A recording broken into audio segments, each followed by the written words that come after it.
It's showtime. Welcome into the latest edition of the NHL Insider Notebook here on the BR app, as well as streaming live on YouTube. NHL hockey is back. Training camps are here today, exactly 3 weeks away from the opening of the NHL regular season on October 7th. Can't wait. So much to dive into on today's edition of the NHL Insider Notebook, but we want to make it about you. Throw your questions, your comments, your concerns, your fears, your predictions. I want to see and hear all of it. Throw it into the chat. Let's make this interactive and let's have some fun over the next 25 to 30 minutes. So with so much percolating and happening, we got to start with the biggest story in the hockey world, frankly, over the entire offseason. And that was the fact that Minnesota Wild superstar forward Kirill Kaprizov, according to my reporting and sourcing last week, turned down an NHL record contract, 8 years times $16 million per year, the highest average annual deal as well as the highest total dollar deal in NHL history. Turned down that extension offer from the Minnesota Wild last week. It was exactly 1 week ago today, actually, that they had their meeting in Minnesota with his representation on the ground and for those conversations. And here we are. What happens next? Minnesota Wild fans are certainly concerned about that development. I'm sure the Minnesota Wild themselves are as well. What does it all mean? How is it possible that Kirill Kaprizov can turn down a deal of this magnitude? Who says no to $128 million? Who says no to $16 million a year, particularly if you probably could have structured it any which way you wanted? It's leaving so many questions. Look at Nicholas Hartman in the chat. First one in today, who says, Kirill to the New York Rangers, a real possibility? ? Everyone wants to know the answer to that question. Here's what I'll tell you. Pump the brakes. I have zero indication at all that Kirill Kaprizov has even thought about playing anywhere other than the Minnesota Wild. What does that mean? Well, it means that he's focused and intent on getting a deal done and staying with the Wild. But it's abundantly obvious that his representation believes that with the drastic increase in the NHL salary cap, not just this year, but next year and the one after, it's only continuing to go up, up, and up. Well, there's more money in the system, which should mean more dollars for players. Who's going to be that guy that steps up to push the envelope and move it forward for NHL players? It's probably not going to be Connor McDavid, so it could be someone like Kirill the Thrill. That's a reality.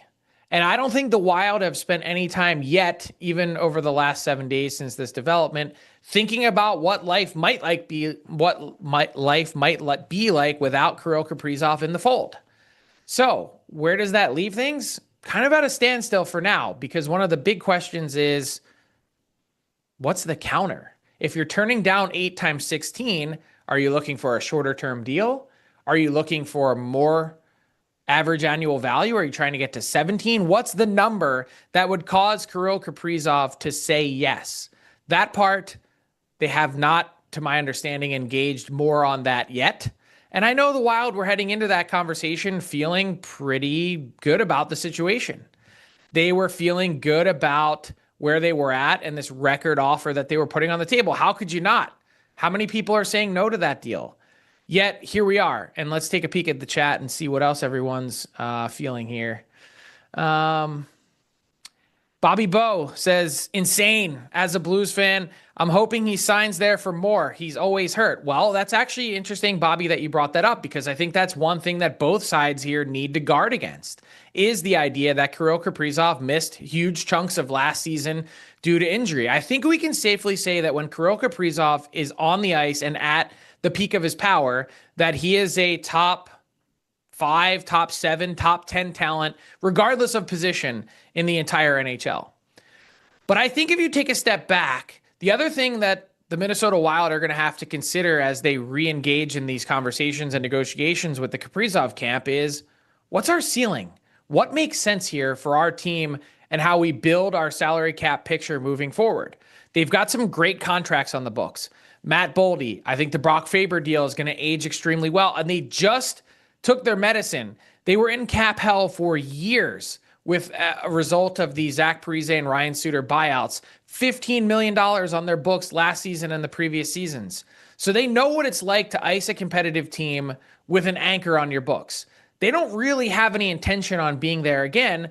But I think when you look at Kaprizov and his interesting situation, as good of a player as he is, as supremely talented as he is, the other part of the equation is that he does not play a premium position in the NHL. That's the center position. That's Nathan MacKinnon. That's Connor McDavid. That's Leon Draisaitl. It's the centers who earn the big bucks. And yes, Kaprizov is a play-driving winger. And yes, he is the engine, the heart, the soul of what the Minnesota Wild look to accomplish. But I think once you start to get past $16 million a year, and by the way, the NHL has it capped, the most you can earn is 20% of the salary cap in any 1 year. So with the cap increasing to $105 million for the following season, or $104 million, you're looking at north of 20. So that's the ceiling. But I think teams probably need to have that conversation of what is our internal cap? Are we better off paying Kirill Kaprizov $17 million? I'm just throwing out a hypothetical. Or are we better off trading him and getting back 4 pieces at, I don't know, call it $4 million plus, 4.25, to then fill out that $17 million? It's an interesting thought experiment. I'm not sure what's the right answer because you're always trying to get your hands on elite talent when you can get it. And Kaprizov is that. I would just think if you're the Wild and you put an offer like that on the table, that you'd have to take a step back and do some inventory here and say, well, what really are we willing to pay in the long run? I can understand why they might be disappointed and or dejected following that. But to clear it up in case you just joined us, I said off the top, hold your horses. I don't have any sense that as much as everyone wants to throw out photos, hey, look, Kirill Kaprizov, the Rangers are going to be the destination. He wants to play with Igor Shesterkin and Vladislav Gavrikov. Okay, maybe they might just be fellow countrymen. Oh, he wants to go to the Chicago Blackhawks. That's the team with all their cap space that's going to step up and pay him. I don't have any indication that there's been much thought in the Kaprizov camp or specifically with Kaprizov directly that he is intent on playing elsewhere. So let's let this situation play out. We're still in the early stages of this, but then the other part is that I think you have to wonder about is there a deadline? The last thing you want to do if you're the Wild is try and pull off this trade in season. And if he really isn't going to sign, or if you've gotten to the place where, hey, we've made our best in final, does it make sense to rip the Band-Aid off and do it before the season starts? Again, they haven't gotten there. But does it make sense to do that if you don't want that hanging over your head and hanging over your team, and you can assimilate your new pieces if you find a deal that works for you? Just a lot of different things to think about as I've just presented over the last few minutes. Bobby Bowe said he's not old enough to be a Ranger yet. That was pretty good. Breadman getting all of his friends to come to New York. Nicholas Hartman wants to know, but here's the thing, Nick. He'd probably be Artemi Panarin's replacement on the salary cap if you think about it from that perspective. SB 2001 says, appreciate the live stream. Any update on Roslovic? Not yet. Who's he likely to sign with, in your opinion? I've mentioned the Toronto Maple Leafs for weeks and weeks and weeks on end. If you go back over our stream, don't have an answer beyond that. I think there's a couple teams kicking some tires. I'd imagine that the Vancouver Canucks are one, but we'll see. DMJI 51 says, Kaprizov is far away from McDavid money. You may think that. I'm not saying you're wrong. I'm just saying that McDavid and what he's willing to accept, like you could make the real case that McDavid's, he's a max player. He's worth 20% of the salary cap. And I wouldn't argue with that at all, but I don't think he's a guy that is going to sign up for a contract like that. So what this does is if you have players that are willing to push the envelope, Kaprizov is probably one of those guys. I mean, look, he had a pretty much unprecedented contract, second contract in the NHL. The current one that he's finishing up, $9 million a year times 5 years. No one had really gotten a deal like that. He's that good. Can he push the envelope again and get this next record-setting contract? It appears clear that the answer is yes. May just not be in Minnesota. So something to think about as well. I agree with you, but I think McDavid has a limit as to what he wants to take so that he can allow for the best team construction possible. Dogged Flower says, if the Rangers crater before the Olympics, they'll dump Panarin and Lafreniere, and then you'll see a conversation about Kaprizov. What if he doesn't last that long, as I just pointed out? Dogged Flower. And Salibu says, will McDavid be free at season's end? Well, I tend to think not. I've thought for a long time that it's a foregone conclusion that he's signing with the Edmonton Oilers. I haven't had any notion to dispel that yet. However, I do think it's really interesting that he's not really on any timeline. And so once you get past 3 weeks from today in the opening of the NHL regular season, if he's unsigned, what's going to be the next date that then brings the McDavid camp back to the table? What's the onus? What's the impetus to get a deal done? And then once you get, I don't know, halfway through a season, the Edmonton Oilers aren't trading Connor McDavid midstream, not while they have a chance to win the Stanley Cup. So what's the next thing that draws him back to the table? It really might linger until the offseason then. And then if you've gotten through this entire season and you've managed the questions, the comments, the hoopla, the hysteria that comes with a Mount Rushmore player in the NHL history, potentially being a free agent, well, then do you just see it through? I don't know. I'm not trying to make Oiler fans nervous, not trying to inject any hyperbole into the conversation. I just don't think that, I don't think there's anything that's drawing McDavid necessarily to the table right now. I think he's heading into this willing to play it out, and I don't think that they've even gotten to the stage of talking numbers. I think he's intent on getting to training camp, opening it up, and seeing how loud the conversation grows. Kenny Mitchell says, Utah clean hits member here. I don't know what that is, but that sounds awesome. Any update on Logan Cooley or the Utah goaltending situation? Well, that, my man, is a great segue into our next topic, which is Carter Hart suitors. Yes, the NHL ruled last week that the 5 players who were they were currently free agents that were part of the Hockey Canada sexual assault trial and were acquitted on all charges in a court of law in Canada, in Ontario, earlier this summer. They are not permitted to sign contracts before October 1st, and then after that, they are not permitted to play games with their new team if they agree to terms on a new deal before December 1st. So that is an imposed suspension and sanction by the NHL.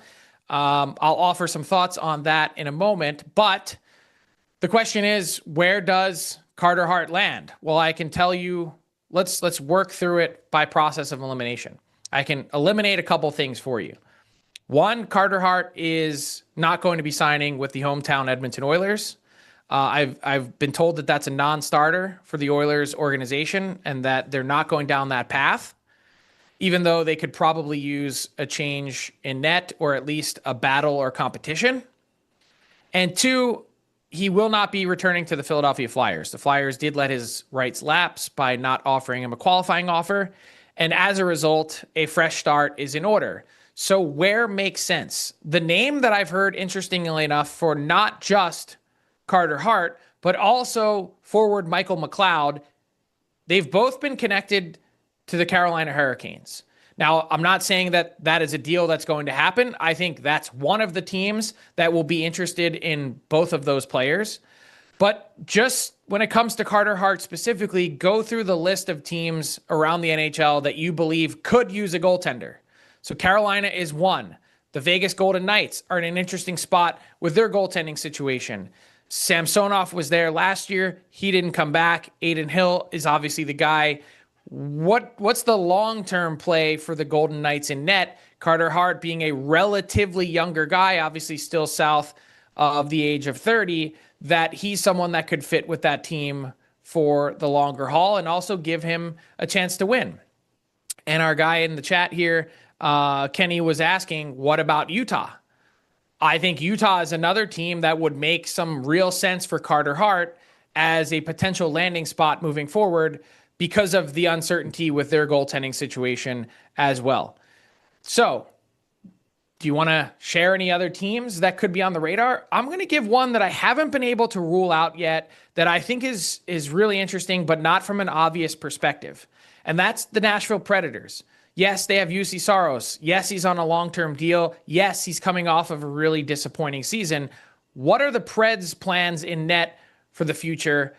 I'm wondering if Carter Hart could be a fit for the Nashville Predators. So that's going to be something to watch. And as promised, just some thoughts on how this entire situation has played out with the return to play for the 5 players who were acquitted on sexual assault charges in Canada. My viewpoint on this is really simple. Yes, they were acquitted. Yes, that means that they should have the ability to return to work, and that is obviously going to happen for some of them that are capable of playing at the NHL level again. But the other part of this is also true, which is that conduct detrimental to the NHL, it has placed the stain on the game. And with that, whether or not they had done something that had risen to a level of criminal charges, or whether or not they had admitted to participating in acts that have brought a derogatory view toward the NHL and the game as a whole, that part is not really up for debate. Those players were there. They were in that room. Whatever it is that they were doing, whether it was criminal or not, certainly is not a situation that has brought or put the NHL in good favor. And these players are supposed to be role models. For that, I understand the suspension, and I understand exactly how we arrived at that point. Period. End of story. You can throw your comments and thoughts into the chat, but that is mine. Speaking of goaltending, Marc-Andre Fleury, some exciting news. He's back, kind of. The recently retired goaltender and one of the fan favorites of this entire quarter century in the NHL. He is going to participate in a preseason game with the Pittsburgh Penguins, putting that jersey on one more time, going out to skate with Sidney Crosby and the boys in Pittsburgh in the Steel City on September 27th. So we are just 11 days away from Marc-Andre Fleury in net, taking shots once again at an NHL level. And so just a really exciting night for all of the focus in an otherwise meaningless preseason game where no one really pays attention to anything at all. Marc-Andre Fleury is going to be between the pipes and starting for the Pittsburgh Penguins. I'm not sure that I thought that I'd ever say that sentence again or say those words in that order again. That is a pretty exciting thought process if you are a Pittsburgh Penguin fan, and it's going to be awesome for him to connect again with his former teammates and the guys that he had so much success with, led, of course, by Sidney Crosby. And I cannot wait to see just whatever kind of prank Marc-Andre Fleury has up his sleeves for this final sort of night in a Penguins uniform. He's got to have something cooked up for Crosby, who, by the way, was so out and about, the usual rite of fall, the rite of return to hockey, with Sidney Crosby delivering season tickets to some fans in the greater Pittsburgh area. What a sight, and he made it very clear in his interviews that Pittsburgh is the place where he wants to be, and he's focusing all of his effort and attention, as that has been another story that has dominated the headlines, of course. Going back to the Carter Hart conversation, Jay Norris wants to know, is Hart really that much of an improvement over what Carolina already has? I think if Carter Hart is able to get up to speed in a relatively quick fashion, that yes, Carter Hart does certainly move the needle for the Carolina Hurricanes. Marv16 says, does suspended mean can't practice or play any conditioning stints until after December 1st? No, it means that he can sign a contract once we get to October. And then after that, he is permitted to practice and train, but is not allowed to play in games until after December 1st. I kind of touched on this a little bit, Salibu, but he wants to know, he or she wants to know, will Crosby get traded this deadline? I don't think Sidney Crosby's getting moved, period, but I certainly don't see it in season. Daniel Perry Fishing wants to know, any chance of Mason McTavish being traded? If so, what are the possible landing spots? I don't think so. I think these two sides have been grinding out a deal, trying to get a new contract done. I'll be very surprised if Mason McTavish is in any uniform other than an Anaheim Duck uniform anytime soon. Of course, still subject to be proven wrong, but we've got plenty of history, whether it's been with Trevor Zegras or Jamie Drysdale or whoever it's been. Getting into camp in a reasonably timely fashion has not necessarily been something that's been a guarantee with their RFA contract negotiations. St. Draco 33, is the issue really money or is it term? And Kaprizov wants less term, not more. I don't know the answer to that question. All I know is the details that I reported. Turned down 8 times 16, $128 million. If he wants less term, I mean, how much more of an AAV bump can you get other than 16? That's the tough part that you run into. And if that's the case, then don't you just sign for, in fact, I would think that the AAV would be going down, believe it or not, if you work backwards in the math relative to salary cap. part of the 16 that they're willing to offer is because they know that the cap is going up in such a significant way. I think if the term is less, the AAV probably has to come down, and I don't think I'm crazy in saying that.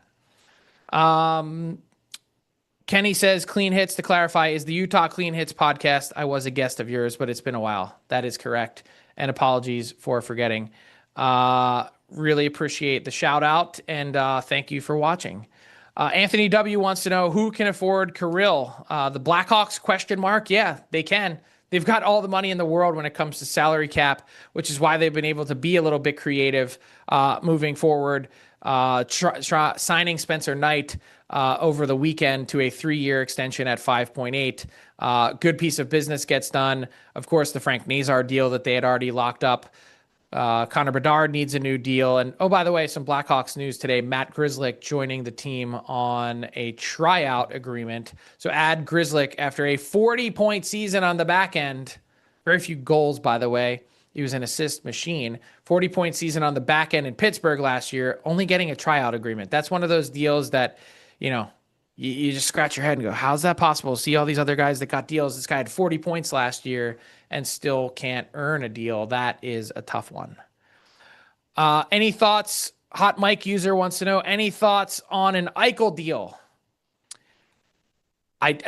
All I can think of was he hears the news that Kirill Kaprizov has turned down 8 times 16, and he's just sitting there rubbing his hands together or diving into a pile of money like Scrooge McDuck back in the day on DuckTales. I mean, that has to be it, right? You're just thinking, yes, the Golden Knights are in a different cap position than the Wild. Yes, he's actually gone out and delivered a Stanley Cup to Vegas. And yes, he's a huge part of what they do, and they've got some internal limitations as to what they can pay. But man, what is that saying? A rising tide lifts all boats? I would have to think that if Kaprizov is turning down 8 times 16, which he is, I was thinking that Eichel would be in that $13.5 million range.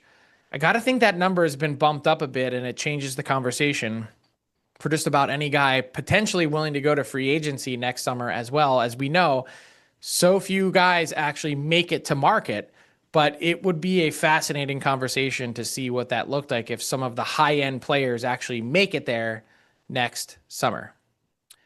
Some New York Rangers news on this Tuesday with training camps opening, and that is JT Miller has been named the 29th captain in the illustrious New York Rangers history. And by the way, need to send our condolences to the New York Rangers family with the passing of Eddie Jockman, legendary goaltender, and such a huge part of their franchise lore, a retired number. And it's been a very tough week for the hockey community over the last few weeks. The Weisblatt family, thinking of them after one of the Weisblatt brothers passed away over the weekend in a tragic car accident. Thinking of the Ken Dryden family. Oh man, it's been a very, very difficult last few weeks. And so thinking of everyone who's been affected. But by the way, getting back to JT Miller, I love this move by the Rangers. I know I saw a bunch of Canucks fans in my timeline today about the culture that had sort of swirled around JT Miller on his departure from Vancouver. When I look at JT Miller, I see a determined dog, D-A-W-G, a guy who brings it every night, a guy who just the fire and passion burns so bright that sometimes you got to try and reel it in and tone it down a notch. But if you're looking for someone to set the tone in what might have been, some critics say on the outside looking in over the Rangers over the last few years, that it was just too easy of an environment for everyone, that their first real sign of adversity last year when the news and memo went out about the Rangers being willing to trade away Jacob Trouba and or Chris Kreider, that their season, they folded up like a cheap tent in a soft wind. JT Miller is not built like that. He's kind of the opposite of that. He's a hard driving player that wants everyone around him to compete as much as he does. And I think the Rangers are hoping that he can, now being reunited and back in the fold as a Broadway blue shirt, can be one of those guys that helps drag that team into the fight on a nightly basis. And I wouldn't bet against it. I think he's a really solid choice for captain, and excited to see how this New York Ranger team, as different as it is, hits the ice this upcoming season. I think they're due for a big bounce back. And I have the Rangers penciled in as a playoff team for this upcoming season. And JT Miller being captain of this team, the 29th captain in their franchise history, I think that only supports a lot of what I was feeling and thinking about this team. Marv16 wants to know, Frank, any thoughts on the Red Wings Centennial jerseys? Yeah, I like them a lot. The New York Rangers Centennial jerseys will be interesting to see. As you know, a handful of teams, I should say, celebrating their Centennial season, the Blackhawks included in that as well after the Bruins just completed theirs. I like the little touches that the Red Wings put on a very classic uniform. That's one thing with all those teams, the original six. You don't want to bleep with happy. And in this case, I think the Red Wings were able to walk that line. And by the way, I think the other really cool part is the Red Wings center ice logo this season for that Centennial season. I think they've hit all the right notes.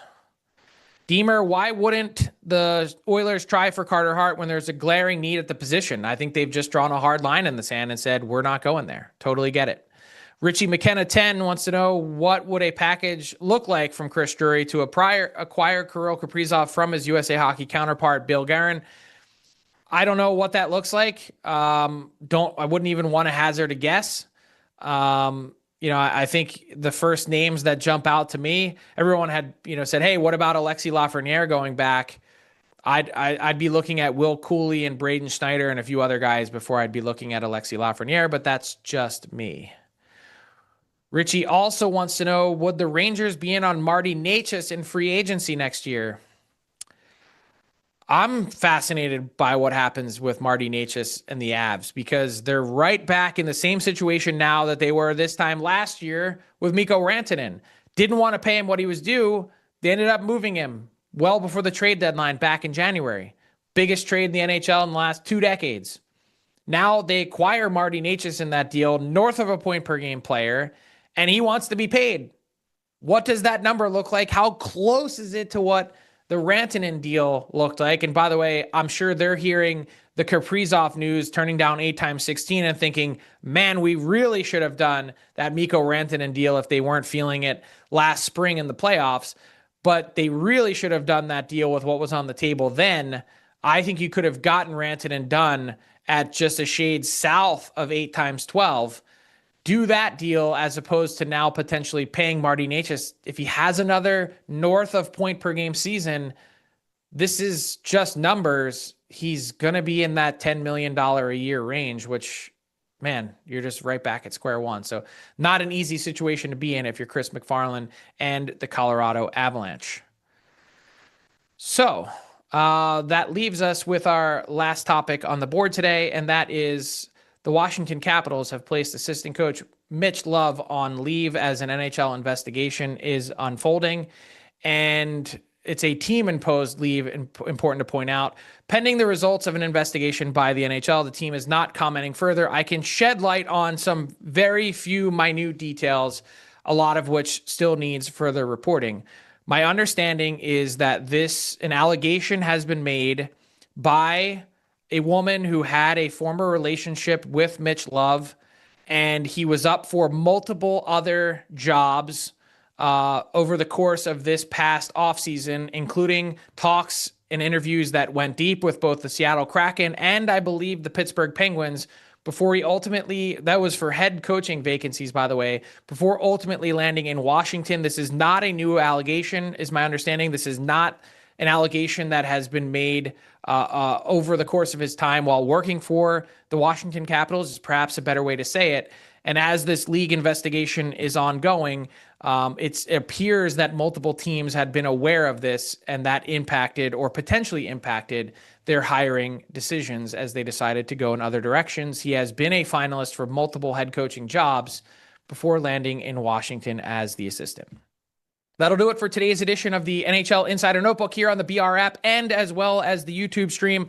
So great to be hanging with you guys today. The chat was on fire. Love to see the responses and the questions. 3 weeks away from opening night puck drop in the NHL. So great to hang with you guys. We'll talk to you next Tuesday at 1:30 Eastern. Have a great week.